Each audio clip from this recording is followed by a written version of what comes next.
వసుంధర స్కూల్కి వెళ్లేసరికి విద్యార్థులంతా చాలా సంతోషంగా కనిపిస్తారు. తనని చూస్తే భయపడే విద్యార్థులు ఆ రోజలా సంతోషంగా ఉండటం చూసి ఆశ్చర్యపోతుంది వసుంధర.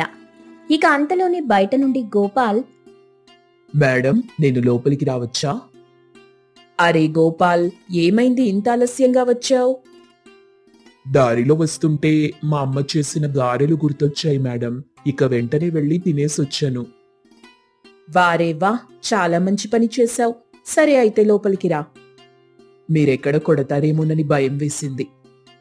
చూడు గోపాల్, మీది రిచ్ కుటుంబం కదా. మీలాంటి వారిపై చెయ్యి వెయ్యాలంటే టీచర్లంతా భయపడతారు. నువ్వేం భయపడకు. ఇకపై ఎక్కడైనా సరే కాలర్ ఎగరేసుకుని తిరుగు, సరేనా? అలాగే మేడం అంటూ గోపాల్ తరగతి గదిలోకి వెళ్తాడు. ఇక గోపాల్ వచ్చిన కాసేపటికే వసుంధర పాఠం చెప్పటం మొదలెడుతుంది. అప్పుడే అక్కడికి గొప్పింటమ్మాయి హాసిని వస్తుంది. ఇక వసుంధరకి కూడా చెప్పకుండా తరగతి గదిలోకొచ్చి కూర్చుంటుంది. ఏంటమ్మాయి నువ్వు? ఇక్కడ టీచర్ ఉందని తెలుసు కదా, అలా వచ్చేస్తావేంటి లోపలికి? చూడండి మేడం, మీరు టీచర్ మాత్రమే. కేవలం పాఠాలు చెప్పటం మాత్రమే మీ బాధ్యత. మమ్మల్ని అలా అరవటం కాదు. ముందు మీ పని కానివ్వండి. ఊరికే నన్ను అరిచి లాభం లేదు. ఇలా పొగరుబోతుతనం చూపిస్తే నేనేం చేస్తానో నీకు తెలుసు కదా. ఇంతకీ మీ నాన్నేం చేస్తుంటాడు? టీచర్ వాళ్ళ నాన్న పెద్ద వ్యాపారాలు చేస్తుంటాడు. వాళ్ళకి కార్లు, బంగ్లాలు అన్నీ ఉన్నాయి. అందుకే అలా పొగరుగా మాట్లాడుతుంది. ఓ, అందుకేనా ఇలా ఉన్నావు? మరేం పర్వాలేదమ్మా, నువ్వు నన్నే కదా అన్నావు. నేనేం పట్టించుకోనులే. ఇక పాఠాలు చెప్తాను, విను. అలా పాఠాలు చెప్తుంది వసుంధర. ఇక అంతలోనే అక్కడికొస్తుంది వెన్నెల. పరుగున రావటం వల్ల వెన్నెలకి చెమటలు పట్టేసుంటాయి. వెన్నెల బట్టలు కూడా సరిగా ఉండవు. ఇక వెన్నెలని చూసి వసుంధర కోపంగా, ఏంటి ఇంత ఆలస్యంగా ఎందుకొచ్చావు? అటు నుండాటే మీ ఇంటికి వెళ్ళిపో. తరగతి గదిలోకి రాకు. మేడం, దయచేసి నేను చెప్పేది వినండి. ఇంట్లో పనులు చేసి మా నాన్నకి సాయం చేసి వచ్చేసరికి కాస్త ఆలస్యమైంది. ఓ, నువ్వు మీ నాన్నకు సాయం చేశావా? ఇంతకీ ఏం సాయం చేశావు? మా నాన్నకి ఇడ్లీ బండి ఉంది. నేను మా నాన్నకి సాయం చేస్తుంటాను. మా బండి దగ్గరికి వచ్చిన వాళ్ళకి కావలసినవి ఇస్తుంటాను. మరైతే నువ్వు ఆ బండి దగ్గరే ఉండిపోవాల్సింది కదా. ఇలా స్కూల్కి రావటం ఎందుకు? మీలాంటి వాళ్ల వల్లే స్కూల్ అంటే విలువ లేకుండా పోతుంది. పెద్ద చదివేద్దామని బయలుదేరింది మహాతల్లి. ఆ బట్టలు ఎలా ఉన్నాయో చూడు, ఆ చెమట చూడు. వెళ్ళి ఆ మొహం కడుక్కొనిరా, వెళ్ళు. అలాగే మేడం. అలా వెన్నెల తన టీచర్ వసుంధర మాటలకు చాలా బాధపడుతుంది. ఆమె చెప్పినట్టుగానే వెళ్లి మొహం కడుక్కొని తరగతి గదిలోకి వస్తుంది. వెన్నెల పక్కన కూర్చోవడానికి ఎవ్వరూ ఇష్టపడరు. ఆమె బట్టలు మురికిగా ఉండటం చూసి మరికొందరైతే ముక్కు మూసుకుంటారు. ఇంతలో గోపాల్, మేడం, ఇక్కడొకటే దుర్వాసన వస్తుంది. మేమిక్కడుండలేకపోతున్నాం. మమ్మల్ని వెళ్ళిపోమ్మంటారా? అరే గోపాల్, నువ్వు వెళ్ళిపోతే ఎలా చెప్పు? మరైతే ఈ దుర్వాసన లేకుండా చెయ్యండి. ఇదిగో అమ్మాయి, నీ పేరేంటి? వెన్నెల కదా? అవునండి. ఇక్కడి నుండి లేచెల్లి అచ్చివర నిలబడు. అందరికీ దూరంగా వెళ్లి నిల్చో. ఎందుకు మేడం? నేనేం చేశాను? నాకెందుకు పనిష్మెంట్ ఇస్తున్నారు? చెప్పింది చెయ్యి. ఆ మాటలేంటి? నీ వల్ల అందరూ ఇబ్బంది పడుతున్నారు. నీ బట్టలు దుర్వాసనొస్తున్నాయి. వెళ్లి చివర్లో నిలబడి పాఠాలు విను. చెప్పింది చెయ్యి. నా మాట వినకపోతే నేనేం చేస్తానో తెలుసు కదా. వసుంధర అలా మాట్లాడడంతో వెన్నెల అక్కడి నుండి లేచి అందరికంటే వెనక్కి వెళ్లి నిలబడి పాఠాలు వింటుంది. వెన్నెలని చూసి గోపాల్, హాసిని, మిగిలిన విద్యార్థులంతా నవ్వుకుంటున్నారు. వెన్నెల బాధతో కన్నీళ్లు పెట్టుకుంటుంది. ఇక ఆ రోజు అందరూ వెళ్లేటప్పుడు, రేపు ఇండిపెండెన్స్ డే, అందరికీ సెలవు కదా మేడం? ఓ, అందుకేనా మీరంతా చాలా సంతోషంగా ఉన్నారు? రేపు స్కూల్ ఉంటుంది, కాకపోతే పాఠాలు చెప్పం, ప్రార్థన జరుగుతుంది. అలాగే ఇండిపెండెన్స్ డే సెలబ్రేషన్స్ ఉంటాయి. అన్నట్టు మర్చిపోయాను, రేపు ఫ్యాషన్ డ్రెస్ కాంపిటీషన్ కూడా ఉంటుంది. మీరంతా మంచి బట్టలు వేసుకుని రావాలి. అలాగే మేడం, చివర్లో మిఠాయిలు ఇస్తారు కదా. నీ తిండిగోల నీదే కదా, ఇస్తారులేవయ్యా. అలా వసుంధర అందరికీ చెప్పి అక్కడి నుండి బయలుదేరుతుంది. అందరూ వెళ్లిన తరువాత వెన్నెల మాత్రం బాధపడుతూ ఇంటికి బయలుదేరింది. ఇంటికెళ్లిన తరువాత వెన్నెల తల్లి సావిత్రి, ఏమే వెన్నెల, ఇలా వచ్చి జెండాలు లెక్కపెట్టు. రేపు మనం వీటిని అమ్మాలి. వీటిని అమ్మితే మనకు చాలా డబ్బులు వస్తాయి. అమ్మా, రేపు మా స్కూల్లో ఇండిపెండెన్స్ డే సెలబ్రేషన్స్ ఉన్నాయి. నేను అమ్మలేనమ్మా, స్కూల్కెళ్ళాలి. అందరికీ సెలవే కదా, పని చేయాల్సి వస్తుందని ఏదో ఒకటి చెప్తావంటే? నిజమమ్మా, రేపు మా స్కూల్లో ప్రత్యేకంగా ఫ్యాషన్ డ్రెస్ కాంపిటీషన్ కూడా ఉందంట. నేను మంచి బట్టలు వేసుకెళ్ళాలి. నువ్వు నా బట్టలు సరిగా ఉతకటం లేదు. ఈరోజు స్కూల్లో అందరూ నన్ను చూసి నవ్వారు తెలుసా? నవ్వకుండా నీ ముందుకొచ్చి గంతులేస్తారా ఏంటి?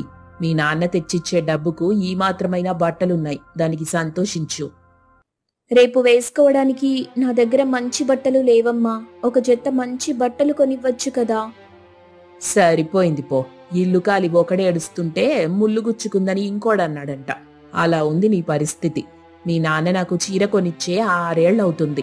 ఇక నీకు కాబట్టి ఏ పండక్కో పబ్బానికో తీసుకొచ్చిస్తున్నారు. దానికి సంతోషించు. లేనిపోని ఆశలు పెట్టుకోకు. వెళ్ళమ్మా వెళ్ళు. పోయినేడాది వేసుకున్నావుగా, అదే ఈసారి కూడా వేసుకెళ్ళు. అమ్మా, అవి నాకు పొట్టిగా అయిపోయాయి. ఆ బట్టలు సరిపోవమ్మా. నోర్ముయ్, ఇంకొక్క మాట మాట్లాడావంటే నాలుక కోసేస్తాను. చెప్పింది చెయ్యి. ఆ బట్టలే రేపేసుకెళ్ళు. అలా సావిత్రి అనడంతో ఇంకేం మాట్లాడకుండా వెన్నెల తన గదిలోకి వెళ్ళిపోయింది. మరుసటి రోజు ఉదయాన్నే తన తల్లి చెప్పినట్టుగానే పాత బట్టలు వేసుకుని స్కూల్కి వెళ్తుంది. అక్కడికి వెళ్లి చూస్తే అందరూ కొత్త బట్టలు వేసుకుని చాలా అందంగా కనిపిస్తున్నారు. వాళ్లని చూసి తలదించుకుంది వెన్నెల. ఇక వెన్నెలని గమనించిన గోపాల్ హాసిని, ఒరే గోపాల్, ఆ చెత్త కుప్ప వచ్చేసిందిరా. దాని మొహం చూడు ఎలా ఉందో. ఈరోజు మేడం కాదు కదా, మనమే దాన్ని ఒక ఆట ఆడుకుందాం. దాన్ని పిలవరా. ఇదిగో వెన్నెలా, నిన్నే. ఇట్రా. ఆ చెప్పు గోపాల్, నన్నెందుకు పిలిచావు? నిన్ను చూసి బిచ్చం ఎత్తుకునే అమ్మాయి అనుకున్నాను. కాస్త బిచ్చం వేద్దామని పిలిచాను. ఓ నువ్వా? నేనెవరో అనుకున్నానులే. అవునే వెన్నెల, ఇలా స్కూల్కి రావటం ఎందుకు? నీకొక సలహా ఇస్తానే, దానివల్ల నీకు చాలా డబ్బులు వస్తాయి. ఏంటో ఆ పని? వెన్నెలా, అడగవా? నోరు తెరిచి మాట్లాడు. ఆ ఏం పని హాసిని? ఇలా వెళ్ళావనుకో, ఈ వీధి చివర ఒక దేవాలయం ఉంది. అక్కడ గుడి ముందు కొందరు కూర్చుంటారు. వాళ్ల పక్కకెళ్ళి నువ్వు కూర్చున్నావంటే నీకు డబ్బే డబ్బు. వచ్చిపోయే వాళ్ళని నువ్వు అమ్మా అయ్యా అని అడగాల్సిన పనే లేదు. అక్కడ కూర్చుంటే చాలు, అందరూ నీ మొహం చూసి చిల్లర వేస్తారు. అరే, అద్భుతమైన సలహా ఇచ్చావు. అలా చేసావంటే వెన్నెలా, నీకు డబ్బే డబ్బు. అప్పుడు నువ్వు కూడా ధనవంతురాలివైపోతావు కదా. గోపాల్ హాసిని అలా అవమానిస్తుంటే వెన్నెల చూస్తూ ఊరుకోదు. కోపంగా వాళ్లపై అరుస్తుంది. ఛీ, మీరెప్పుడు ఇంతేనా? ఇలా నన్నెప్పుడూ అవమానిస్తూనే ఉంటారా అని వెన్నెల అరుస్తుంది. అది గమనించిన వసుంధర అక్కడికొచ్చి వెన్నెలని తిడుతుంది. అవతల ఇండిపెండెన్స్ డే సెలబ్రేషన్స్ జరుగుతున్నాయి. ఇవతల నువ్వేంటి దాదాగిరి చేస్తున్నావు? ఈ రోజు కూడా నువ్వు ఈ దరిద్రపు బట్టలే వేసుకొచ్చావా? నీ బట్టలు ఉతుక్కున్నావా లేదా? మేడం, మమ్మల్ని తిడుతుంది చూడండి. అవును, నోటికొచ్చినట్టు మాట్లాడుతుంది. ఈ వెన్నెలకి పొగరెక్కువ మేడం. నాకు కాదు, నీకే పొగరెక్కువ. అలా వెన్నెల అంటుంటే వసుంధరకి కోపం వచ్చింది. కోపంలో వెన్నెలని తన వద్ద ఉన్న కర్రతో కొట్టింది. అందరి ముందు దెబ్బలు తిన్న వెన్నెల చాలా బాధపడింది. వెన్నెలని చూసి అందరూ నవ్వుకున్నారు. ఇంతలో ఫ్యాషన్ డ్రెస్ కాంపిటీషన్ మొదలవుతుంది. అందరూ వాళ్లు వేసుకొచ్చిన బట్టలు చూపిస్తూ అందంగా కనిపిస్తున్నారు. వెన్నెల మాత్రం కాస్త బాధగా ఉంది. ఇక అప్పుడే అక్కడికొచ్చిన ప్రిన్సిపల్, ప్రియమైన విద్యార్థులారా, ప్రతి ఏడాదిలాగే ఈసారి కూడా బెస్ట్ స్టూడెంట్ ఎవరో చెప్పబోతున్నాను. ఆ విద్యార్థి ఎవరో కాదు, మన వెన్నెల. అమ్మా వెన్నెల, బెస్ట్ స్టూడెంట్ అయిన సందర్భంగా 4 మాటలు మాట్లాడమ్మా. భారతదేశానికి స్వాతంత్ర్యం వచ్చింది, కానీ నాలాంటి పిల్లలకింకా రాలేదు. స్కూల్ అంటే దేవాలయం. ఇక్కడ అందరూ అన్నీ నేర్చుకుంటారు. తరతమ భేదాలు లేకుండా అందరూ కలిసి ఐకమత్యంగా ఉండే ప్రదేశమే పాఠశాల. కానీ ఇక్కడ మాత్రం పేద ధనిక అనే తారతమ్యాలతో ఉన్నారు. పరిస్థితులని బట్టి ఒకరు పేదవారుగా ఉండొచ్చు, అదృష్టం కలిసొచ్చి ఇంకొకరు ధనవంతులుగా ఉండొచ్చు. కానీ వాటితో సంబంధం లేకుండా స్వేచ్ఛగా బ్రతికే దేవాలయమే పాఠశాల. అటువంటి పాఠశాలకు నేను రోజూ క్రమం తప్పకుండా వస్తున్నాను. ఎందుకంటే అదే నా జీవితాన్ని మార్చే దేవాలయం కాబట్టి.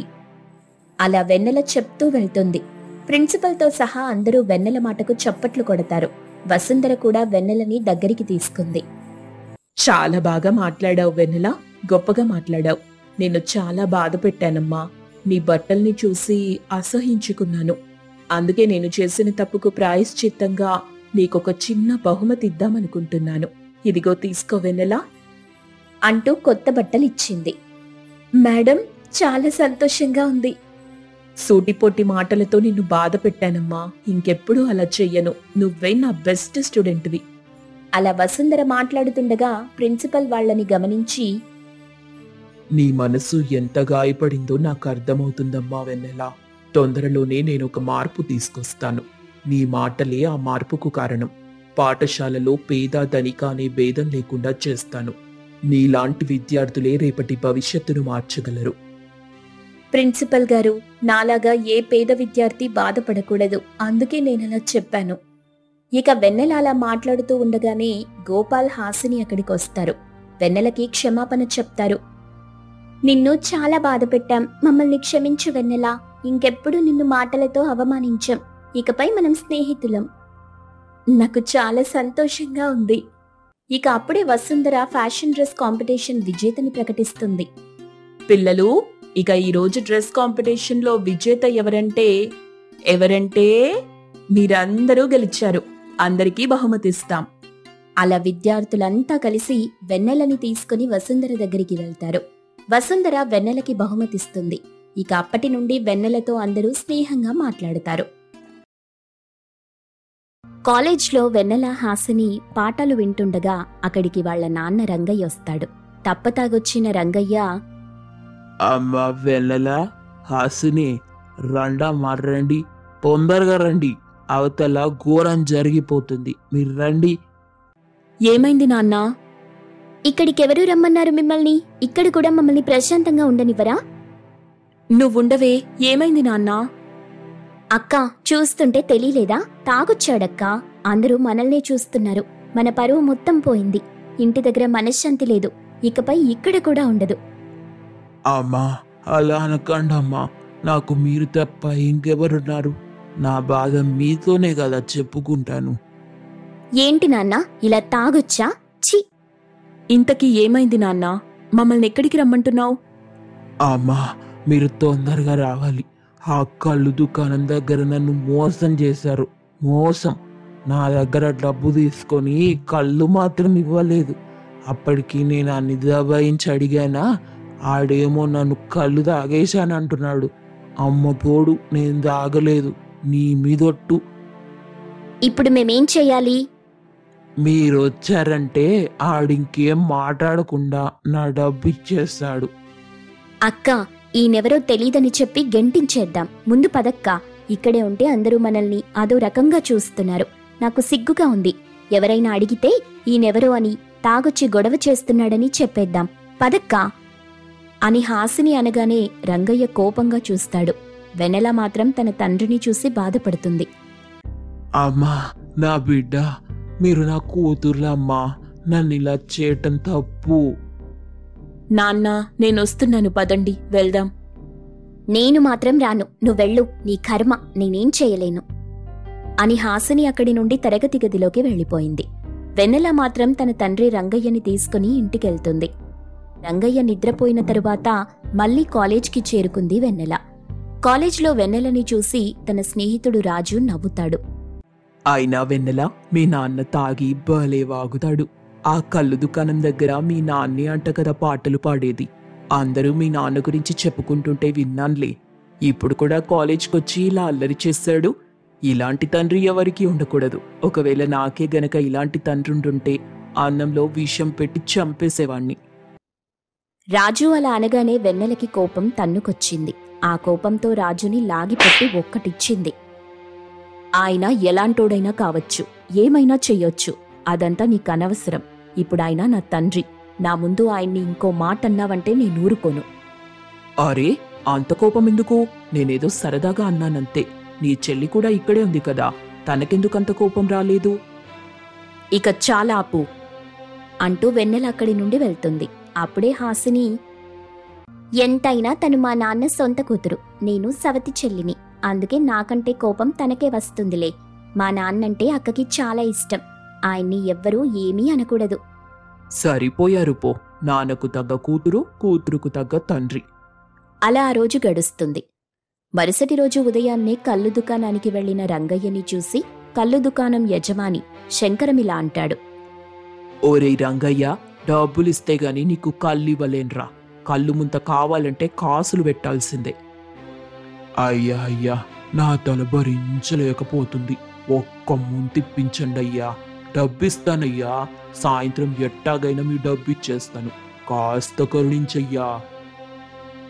ఇలా ఎప్పుడు బ్రతిమాలుతూనే ఉంటావారా? కాళ్ళు తాగటం, తర్వాత ఎవరినో ఒకరిని తిట్టటం, ఇదే పనైపోయింది నీకు. నేను చూస్తుంటే జాలేస్తుంది. సరే, ఒక పని చేద్దాం. నువ్వు అలా చేశావంటే ఈరోజు నీకు కళ్ళు ఉచితంగా ఇస్తాను. ఏంటయ్యా పని? చెప్పండయ్యా, ఇప్పుడే చేసేత్తా. నీకిద్దరు ఆడపిల్లలు కదా, ఆ పెద్దదాన్ని నేను చెప్పిన వాడికిచ్చి పెళ్లి చేసేయ్. అలా చేశావంటే నువ్వు తాగడానికి ఏ ఇబ్బంది ఉండదు. రోజు నీకు కళ్ళు ముంతలు ఉచితం. నువ్వే అంత తాగితే అంత, సరేనా? అదేంత పనయ్యా, పెళ్లి చేసేస్తాను. నువ్వు చెప్పినోడికే ఇచ్చి పెళ్లి చేసేద్దాం. అయితే ఇప్పుడే వెళ్ళి నీ కూతురు వెన్నెల నొప్పించు. 2 రోజుల్లో పెళ్లి చేసేద్దాం. అట్టగినయ్యా, ఇప్పుడైతే ఒక్క ముంత కళ్ళిప్పించు. నా పని సులువైపోతాది. అది రంగయ్య అంటే. ఇదిగో తీసుకో.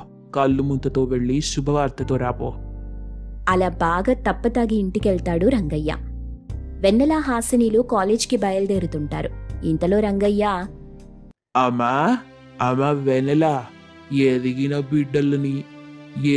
బిడ్డలకు పెళ్లి చేయలేని తండ్రిని నేను. ఇట్ట మిమ్మల్ని గాలి కొదిలేశాను. నాలాంటి తండ్రి ఎవరికి ఉండకూడదమ్మా. అదే నేను చెప్పేది. ఆయన ఇంత పొద్దున్నే తాగి రావడానికి మనసెలా వచ్చింది నాన్న నీకు? తాగడానికి మనసుతో ఏంటమ్మా పని?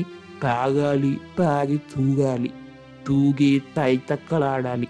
అప్పుడే కదా అసలైన మజా వస్తుంది. అదంతా సరే గాని ఇప్పుడు నేను చెప్పేదినండి. అమ్మాయి నెల నిన్నే. చెప్పండి నాన్న. నీకొక సంబంధం చూశానమ్మా. మంచి సంబంధం. పెళ్లి ఖాయమైపోతుంది. నాన్న, నాకిప్పుడే పెళ్ళేంటి? నేను చేసుకోను. అయితే అన్నంలో ఈషం కలిపి నన్ను పైలోకాలకు పంపించి, తండ్రిగా నేను మీకు పెళ్లి చేయాల్సిన బాధ్యత ఉందిగా. ఈ తాగుబోతోడి కూతుర్ని ఎవరు చేసుకుంటారు చెప్పు? కానీ నీ అదృష్టం బాగుండి మంచి సంబంధం వచ్చిందమ్మా. ఇంతకీ ఎవరా పెళ్లి కొడుకు నాన్న? అప్పుడే బావని చూసేయాలని ఆశ చూడు. కాస్త దాచుకోవే. పెద్దదానికి పెళ్ళయ్యాక నీకు చేస్తాలే. ఆ శంకరం తాలూకు మనిషితో మీ అక్కకి పెళ్లి కాబోతుంది. ఇక మీకే బాధ ఉండదు. ఆ కళ్ళు దుకాణం వాళ్లకు నన్నిచ్చి పెళ్లి చేస్తారా నాన్న? నేనేం పాపం చేశాను? నా జీవితాన్ని నాశనం చేయకండి నాన్న. దయచేసి నాకు పెళ్లి చేయకండి. చేస్తాను, చేసి తీరతాను. 2 రోజుల్లో నీ పెళ్లి. నా మాట కాదంటే మీ ముందే ఊరేసుకొని సస్తాను. ఏమే, నీ అక్కకి నువ్వన్నా చెప్పు అంటూ రంగయ్య కోపంగా అక్కడి నుండి వెళ్తాడు. తనకి పెళ్లని చెప్పడంతో వెన్నెల కన్నీళ్లు పెట్టుకుంటుంది.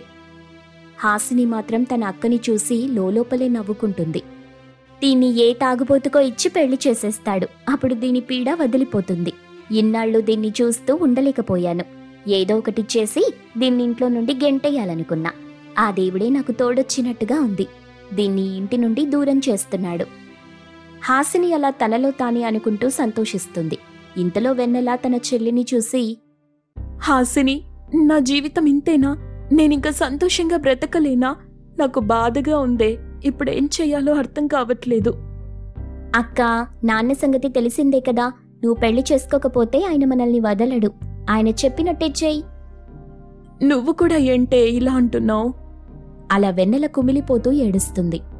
ఇక 2 రోజుల తరువాత శంకరం మనిషి గోపితో వెన్నెలకి పెళ్లి జరుగుతుంది. రంగయ్య చాలా సంతోషిస్తాడు. హాసిని అయితే తన సవతి యొక్క జీవితం నాశనమైపోయిందని సంబరపడింది. ఇక అత్తారింటికి వెళ్లిన వెన్నెలకు ఆ రోజు మొదటి రాత్రి. గదిలో తన జీవితం గురించి ఆలోచిస్తూ బాధపడుతున్న వెన్నెలని చూసి గోపి, ఏంటి వెన్నెల, అలా బాధపడుతున్నావేంటి? నువ్వేడిస్తే నేను తట్టుకోలేను. నీలాంటి తాగుబోతుకిచ్చి పెళ్లి చేస్తే ఎవరైనా బాధపడకుండా ఉంటారా? నా జీవితం ఏమవుతుందో ఏంటో, నరకంలోకొచ్చాను. ఇక రోజు నువ్వు తాగొచ్చి నన్ను బాధ పెడుతూనే ఉంటావు కదా. మా నాన్న తాగుడు వల్ల నా జీవితం పూర్తిగా చీకటైపోయింది. అయ్యో వెన్నెలా, ఆగాగు. నన్ను అపార్థం చేసుకున్నావు నువ్వు. నా గురించి నీకు చాలా విషయాలు తెలియాలి. ఏం చెప్పాలి? నా జీవితాన్ని ఎలా నాశనం చేస్తావో విడమర్చి చెప్పాలా? అలా అనకు వెన్నెలా, నువ్వంటే నాకు చాలా ఇష్టం. నేను చాలా రోజుల నుండి నిన్ను ప్రేమిస్తున్నాను. ప్రేమిస్తున్నావా? నన్నా? నేనింతవరకు నిన్ను చూడనే లేదు. నన్నెలా ప్రేమించావు? నువ్వు చూడకపోతేనే రోజు నీ వెనకాలే వచ్చేవాణ్ణి. నిన్ను చూస్తూ దూరం నుండి ప్రేమించడం మొదలెట్టాను. మీ ఇంటి పరిస్థితి చూసి, మీ నాన్న తాగుబోతుతనం చూసి నువ్వెంత నరకం అనుభవించావో నాకు తెలుసు. ప్రతిరోజు నిన్ను గమనించేవాణ్ణి. కానీ నువ్వు ఇంట్లో మీ నాన్న వల్ల నరకం అనుభవిస్తుండటం చూసి తట్టుకోలేకపోయేవాణ్ణి. అందుకే శంకరమన్న సాయంతో మీ నాన్నకి కళ్ళు ఆశ చూపించి నిన్ను పెళ్లి చేసుకున్నా. ఇలా ఆ నరకం నుండి నిన్ను బయటపడేలా చేశాను. గోపి అలా చెప్పగానే వెన్నెల ఆశ్చర్యపోయింది. సంతోషంతో గోపి చేతులు పట్టుకొని ఏడుస్తుంది. నువ్వు చెప్పేది నిజమా? నమ్మలేకపోతున్నాను. నిజం వెన్నెలా, నిన్ను నేను ప్రాణం కంటే ఎక్కువగా ప్రేమిస్తున్నాను. ఇక నీకే బాధ లేదు వెన్నెలా. నువ్విక్కడ సంతోషంగా ఉండొచ్చు. నీకే ఇబ్బంది ఉండదు. కానీ నాకొక ఆశ ఉంది. నేను చదువుకోవాలి. నా చదువు అయిపోయిన తరువాత ఉద్యోగం కూడా చెయ్యాలి. ఆ తర్వాత పెళ్లి చేసుకోవాలనుకున్నాను. పిల్లా పాపలతో సంతోషంగా బతకాలనుకున్నాను. కానీ ఇలా జరుగుతుందనుకోలేదు. అరే వెన్నెలా, దాని గురించి నువ్వేం బాధపడకు. నీకు చదువుకోవాలనుంది కదా, అయితే సంతోషంగా చదువుకో. అయితే కొన్నాళ్ల పాటు మనం దూరంగానే ఉందాం. చదువు పూర్తయ్యే వరకు దూరంగా ఉంటే మనకే మంచిది కదా. అలాగే వెన్నెలా, నీకు నచ్చినట్టే ఉంటాను. నువ్వెలా చెప్తే అలా చేస్తాను. నువ్వు చదువుకో. కొన్నాళ్ల పాటు మనం దూరంగా ఉన్నట్టు ఉందాం. చదువు పూర్తయ్యాక కలిసి సంతోషంగా బతుకుదాం. అలా వెన్నెల చెప్పడంతో గోపి కూడా వెన్నెల చెప్పినట్టే చేద్దామంటాడు. ఇక అప్పటి నుండి వెన్నెల మళ్ళీ కాలేజ్కి వెళ్లటం మొదలెడుతుంది. మరుసటి రోజు కాలేజ్కి వెళ్లిన తరువాత, అరే ఏంటిది, పెళ్ళైన తర్వాత కూడా కాలేజ్కి వస్తుందేంటి? రేయ్ రాజు, నాకు పెళ్ళైనట్టు ఇక్కడ ఎవ్వరికీ తెలీదు. ఇదిగో హాసిని, నువ్వు కూడా ఎవరికీ చెప్పకు. ఈ విషయం మన ముగ్గురి మధ్య ఉండాలి. అలాగే. ఇక మనకు ఈ రోజు నుండి కొత్త టీచర్ వస్తుందంట. ఈ విషయం తెలుసా నీకు? కొత్త టీచరా? ఎవరై ఉంటారు? ఎవరో కొత్త ఆమెకి కోపం ఎక్కువంట. మనం ఆవిడ దగ్గర కాస్త జాగ్రత్తగా ఉంటే మంచిది.